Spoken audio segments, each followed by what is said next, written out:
The office building stood tall in the middle of Manhattan, all glass and steel, the kind of place where money talked and everyone else stayed quiet.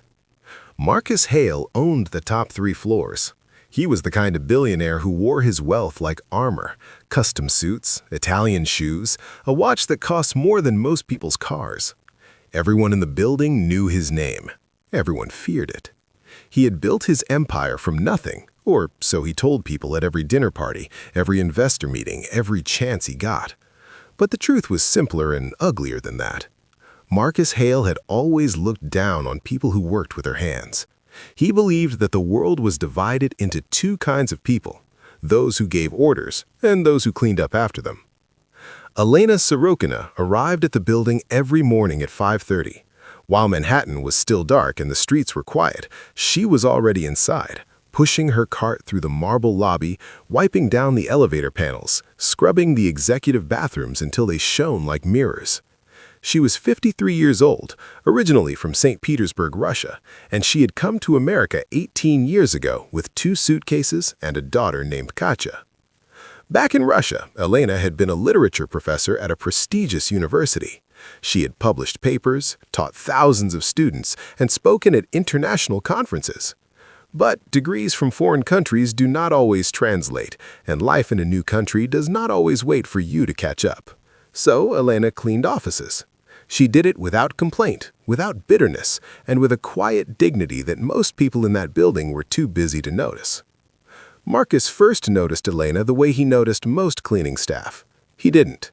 She was invisible to him, part of the building's furniture, like the potted plants in the lobby or the security cameras in the hallways.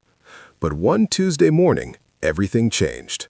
Marcus had arrived early for a private meeting with a group of Russian investors who were considering putting $40 million into his new real estate project. The meeting was scheduled for 9, but the investors arrived at 8:30, and Marcus was still in the lobby when Elena was finishing her morning rounds. One of the investors, a tall man named Dmitry Volkov, dropped a folder near the elevator. Papers scattered across the freshly mopped floor.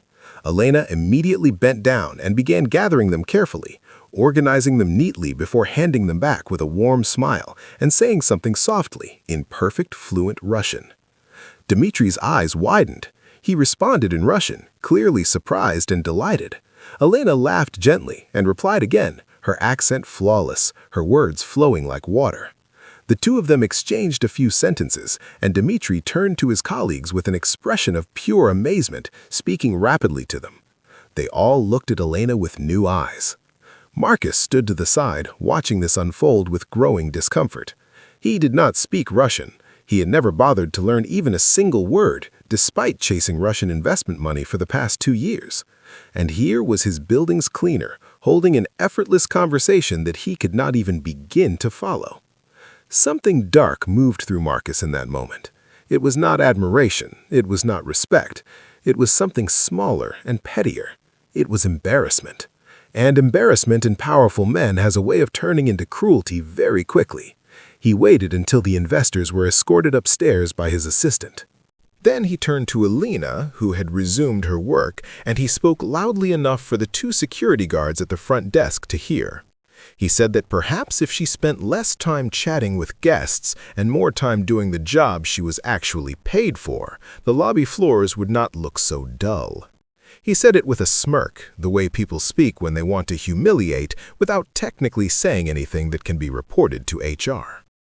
Elena looked at him steadily. She did not flinch. She did not apologize. She simply nodded once and continued her work. But Marcus was not finished. Something about her composure irritated him even further. He switched, almost on impulse, to the few broken Russian words he had once heard from a business contact, mispronouncing them badly, using them to mock her accent, to imply that she was nothing more than a foreign woman who had gotten lucky with a mop and a work visa. The security guards shifted uncomfortably. A young receptionist named Jade, who had just arrived for her shift, froze at her desk, eyes wide, pretending to look at her computer screen. What happened next is something that everyone in that lobby would talk about for years. Elena set down her mop handle slowly and turned to face Marcus Hale fully. And then she spoke. Not in broken English, not with trembling hands or tearful eyes. She spoke in flawless, elegant Russian directly to him, and the words were calm and measured and absolutely devastating. She told him in Russian that she had spent 22 years teaching the very language he was currently butchering. She told him that she had translated 3 novels, that she had once given a lecture at Moscow State University that was attended by over 400 scholars, and that the Russian investors upstairs would be very interested to know that the man asking for their $40 million had just tried to use their language to mock a woman who understood every single word. She finished by looking him directly in the eyes and saying, still in Russian, that greatness is not measured by the floor you stand on, but by how you treat the person cleaning it. The lobby was completely silent. Marcus stared at her. His mouth opened slightly, then closed. The color in his face had gone somewhere between white and deep red. Jade at the reception desk had stopped pretending to type. The 2 security guards were looking at the ceiling, the floor, anywhere but at Marcus. And then, from the elevator bank, came the sound of slow clapping. Dmitry Volkov and his 2 colleagues had come back down, apparently having forgotten something in the lobby. They had heard everything.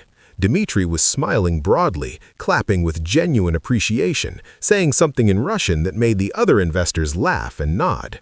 One of them pulled out his phone. Another patted Elena on the shoulder and spoke to her warmly, to which she responded with grace and quiet laughter. Marcus stood alone in the center of his own lobby, in his custom suit and his Italian shoes, and he had never in his life felt smaller.